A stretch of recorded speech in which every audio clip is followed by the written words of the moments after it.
Today I'm going to be watching another video about culture shocks in Australia, the culture shocks I had while in Australia, and it's just coincidentally I really enjoy watching this lady's video. She's originally from Vietnam but she lives in Germany. She makes very funny videos about culture and life in Germany, and yeah, coincidentally she just had this one in Australia, so really interested to see her take on it. I recommend go subscribe to her channel, very funny. Let's check out her video. We just went to Australia to visit my sister and the kids. And although we spent most of the time inside with the family, I managed to have like 3 days going outside to see how Australia looked like. And I love it. Australia is super cool and also super different. So I decided to make a video listing all of the culture shock that I had experienced during those pretty short 3 days. It's basically a first impression of Australian culture, okay? Next time when I go back and have more time there, I'll do a deep dive. So anyway, let's go.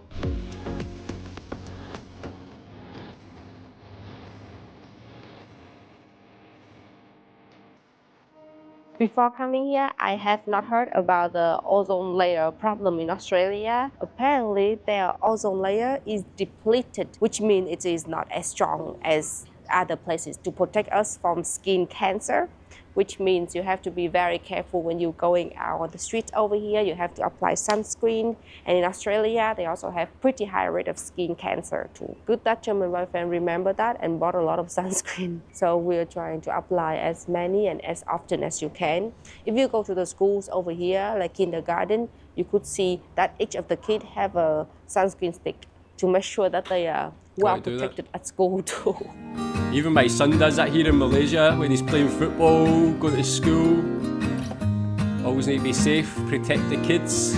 When I first arrived here and had my first look at the city, I was flabbergasted. Is that the right word? Flabbergasted. I did not expect it to look this fancy and rich and well developed. I think this is the most beautiful in a modern way city that I have ever been in my entire life. I've been to quite many European countries and none of them look like that, which is understandable because Australia is rich and very young. So they don't have a crazily old building that was built 1,000 years ago and still standing. But what they have is so many beautiful, well-organized, modern architectures. And surprisingly, I like it. I always thought I'm more into those historical architecture, like the Victorian style in England, for example. But over here, they have a different kind of charm. It doesn't look concrete over here. It looks, I don't know, slick and beautiful and aesthetic. And also, they have so many public space for people to enjoy their life. This place is free. A whole beautiful chair just staring to a very nice, beautiful view of the city. So over nice, there man. is a beautiful free swimming pool with fake beaches. I cannot pronounce that word. Anyone can go there and swim. We just brought our niece yesterday there and then she just had a blast there. In Germany, you would have to pay for that. It's not open public space. But if you ask me if I want to move here, probably not. Over here, I feel like you have to be really financially stable and have a very good career to be able to thinking of moving here because the visa process is hard and living here is very expensive and it's not for the weak, I would say, guys. Yeah, I think that's a important thing to think about, and you can tell me your experience as an Australian because again, like I've said before, Australia is definitely somewhere we're considering moving to. When you see the city, and it's not just, I think this is Brisbane, it's not just Brisbane, there's like all these huge amazing cities in Australia. They're also beautiful, modern, sleek, livable places, but the cost of living, all I hear about and see videos about is just how it's becoming so unaffordable for people in Australia. Is that the case for you? Can you give me any like positive stories? Can you get by, have a good life? How can you do it? What's like the salaries like and that sort of thing as well? Like, it just looks like such a beautiful place. This is a free barbecue. This is awesome. And nobody is here to do barbecue. In Germany, if you have something like this, everybody would be here. Maybe Australians don't like barbecue as much as German people or something. Let me see, you can turn it on for real. I think Australians love it. Guys, it's working. You don't even need to find like an employee to ask for permission or a key or something. You just need to read. It's hot. Wait, what are you doing? I've actually not seen those metal ones close up before. Okay. This is awesome. And this is where you would do the Oh barbecue. my god, man, so Like picturesque. Here's the view. Here's free chair. Speechless. I would be there all the time and every So weekend let's just talk chilling. about the animals in Australia. Obviously, I have to invite the expert. Is that me? Yep, that's German boyfriend. So after some days and you have been to several zoos as well, what do you think about your expectation versus reality? I'm very happy actually and positively surprised. I was a little bit afraid of all of the dangerous animals, but I didn't encounter one yet. There's nothing like crocodile on the street or scary spider. I mean, there are a lot of big spiders here, but I don't think they try to get me. I think they're just having a normal life in a tree somewhere. They didn't try to get into the house. What is super popular over here is fly. Just super annoying. Like my sister's house has a lot of flies, and no matter what we do, they just keep coming in and coming in. The weather is just perfect for them. But as I learned now, like the crocodiles are just in the north. Oh, okay. And I also heard that Brisbane doesn't have so many of the really dangerous ones. And at home with our room, we have a very strict Lüften protocol applied by me. We are just opening the windows when someone is in the room and can have an eye on them. German boyfriend encountered some of the cockroaches in the house, and he's freaking out. I hate cockroaches. Me I love too, man. insects. And And a stuff, lot here in but Malaysia, I really hate I hate cockroaches. My mom has to jump in for the rescue, but so far so good.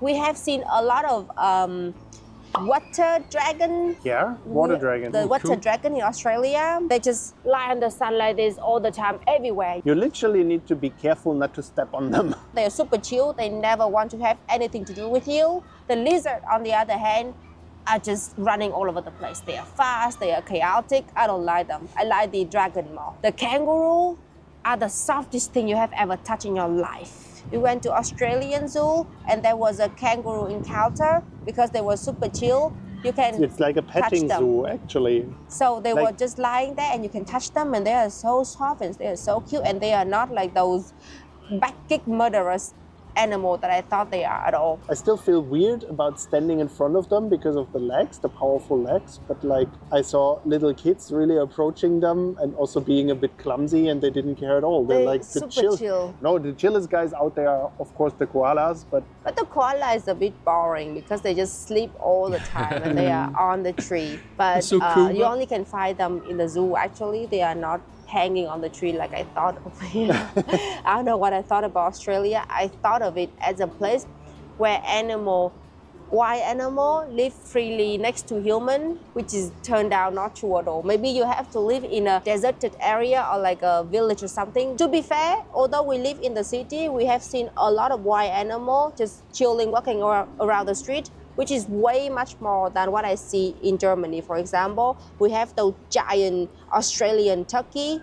They're just walking around, finding food, saying really hi to walk people. around everywhere. They also have, what else? Like tons of different birds. Yeah, birds are super loud over We here. heard kookaburra as soon as the sun is gone and you walk through a park. It's crazy. Like the noises are really, really crazy.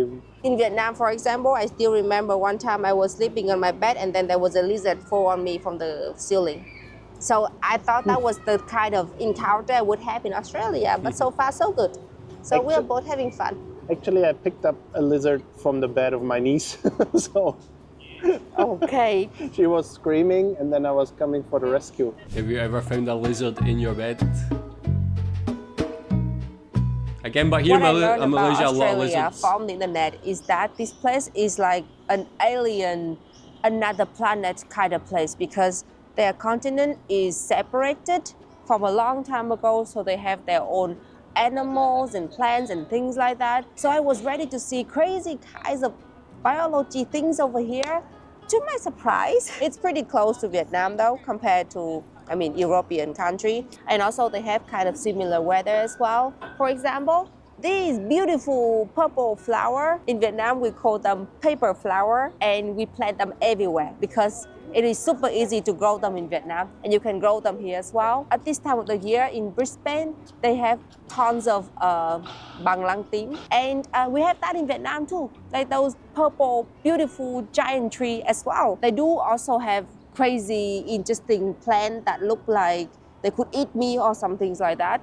But they are not the majority. The vast majority is very similar to the nature things in Vietnam. As a Vietnamese, that is a very good news, because if these kind of trees can grow over here as well, which means Vietnamese plants that you used to eat can be grow over here. If you go to Asian supermarkets in Australia, you could find pretty much almost everything that you could find in Vietnam, which is a privilege because it is not that easy to do that in Germany. You have to go to specific big market. Where I live, it's really hard. Must be nice to live here as a Vietnamese. It's also pretty close to Vietnam too. It's just 7 hours of flight instead of 12 hours.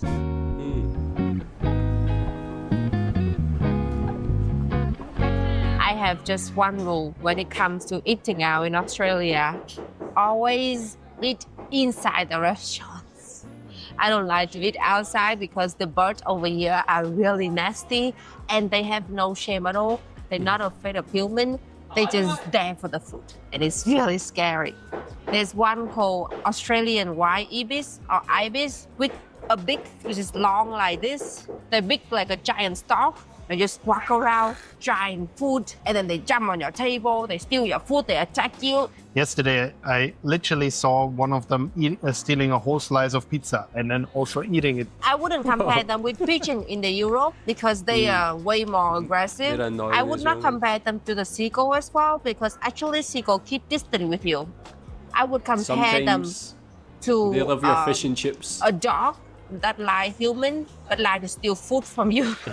I agree with you that they are not as aggressive as the seagulls, but they're more.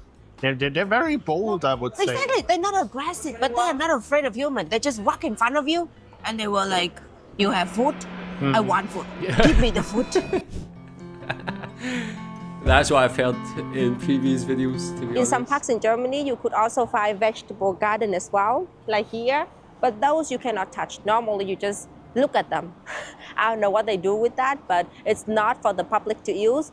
This one that I just walked past happened is kind of a free public garden where they plant eggplant, sweet potato, and other herbs. And if there's a volunteer over here, you can talk to them and they can come and then they harvest them for you. Or they would put a bunch of like sample in a basket and they put it in somewhere here and you can just try them on. So it's pretty cool, right? So I don't know if it's just Brisbane or is it the whole Australia, but I really like how people behave in public over here. They are very considerate, they're very nice and friendly, and people are not loud at all. There is an order that everybody following, and especially the kids over here are very well behaved. Why do I say that? Because this time in this trip, I spent a lot of times around kids, bringing them to school, being in the school, being around kids. And kids in Australia are different breeds. I don't know how they teach them over here, but they are so freaking well behaved. In general, they are independent, they are nice, and they are not that crazily naughty. So they are doing very well with their education. And I mean, their educational system is super famous anyway. They make tons of money out of it by people coming here and studying. So it has to be good quality, I guess. Talking about education, since my nieces are in elementary over here, I kind of noticed that the educational system in Australia is quite similar to the one in the UK, at least from what I've seen from the media and from what I've seen from my nieces. They have houses over here. They do have 4 houses as well, like in Harry Potter. And then they do have uniform. All of the kids here wear uniform. In Germany, kids don't wear uniform. In the UK, kids all wear uniform normally to show, I don't know, unity, respect to the teacher, and equality and things like that. Over here, kids do the same as well. And you have to pay to study college over here, just like the UK. But it's more expensive than the UK. I must say, I did some research. It's really expensive here. One bachelor degree could cost around $40,000, like a normal one, like arts or economics and things like that per year. And that's not even like the expensive one. I heard that if you want to study to become a doctor over here, and if you don't have a scholarship, you pay around 80,000 Australian dollars per year to some, like in a good school. That is a lot of money to study. Whenever people tell me where they study abroad, I could kind of estimate how rich that person is. If you go to America, Australia, England to study, the family must be wealthy to be able to afford all of the tuition fee and the living costs over there. But if you go to European country like Germany and Italy and something like that, oh, you're like kind of like us. A little bit more well off, but you don't have that much money to study in these like wealthy country. Okay. Yeah, that's only one thing I do consider because we also are considering moving back to Scotland, and there everything's free, even university's free as well. But tell me what you think about the level of education at the Australian universities. Do you think it's worth the money? Have you noticed maybe like international students have like not been going there as much because of the higher cost of living and the high cost of tuition and that sort of thing, or is that just unchanged? Let's just watch the last little bit. Hey, I did not film an outro that day because I think we kind of realized it was too late and we had to run home since the kids just got home from school and we want to spend time with them. Overall, it was a pity that I couldn't spend more time outside to see Australia. I did not regret it. Next time when I go there, I'll try to stay a bit longer and then I'll have time to do both things that I like, being with family and then going outside as well. But anyway, this is the end of the video. Thank you. No, that was a cool video. I like it. I like her personality as well. Go subscribe to her channel. Really cool, man. I like her way of filming the video as well. Getting to see a bit more of Australia. In this case, Brisbane, obviously. I feel like Brisbane's one of the most underrated places. I've said that before in a previous video. I remember when I watched some videos about Brisbane. When people talk about moving to Australia, it's always the places like Melbourne, Sydney, even Perth. Brisbane's like a hidden gem, man. Such a beautiful place. That big beach area as well. A lot of nice wildlife as well. But tell me what you think about the culture shocks that she mentioned. And yeah, recommend more videos. Thanks.